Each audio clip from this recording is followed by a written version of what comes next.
তৃণমূল যুবনেতা সৌম্য বক্সির উদ্যোগে জোড়াসাঁকো কেন্দ্রের তৃণমূল প্রার্থী বিজয় উপাধ্যায়ের সমর্থনে বিশাল মিছিল। সেখানেই সিপিএমের প্রার্থী দীপশিতা ধরের পিসি আর পিস্তুত বোনের দেখা পাওয়া গেল।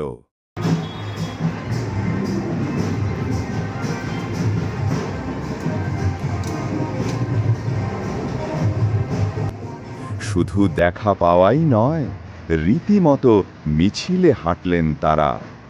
মিছিলের জন্য লক্ষ্মীর ভাণ্ডার এবং জীবন্ত লক্ষ্মী সাজিয়ে এনেছিলেন তারা, সঙ্গে তাদের নাচের দল।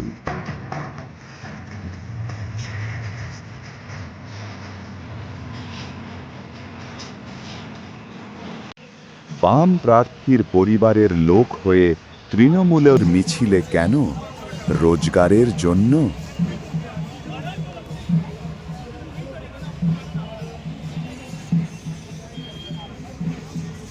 এই মিছিলে তাদের সংস্কৃতি সংস্থার সঙ্গে চুক্তি, পেশাগত কারণেই কি শুধু?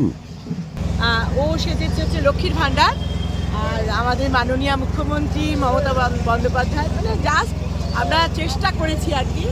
আর ও হচ্ছে রূপশ্রী আর যুবশ্রী, যুবসাথী। জানা যাচ্ছে দীপশিতার পরিবারের এই দুজন তৃণমূল করছেন পেটের দায়ে।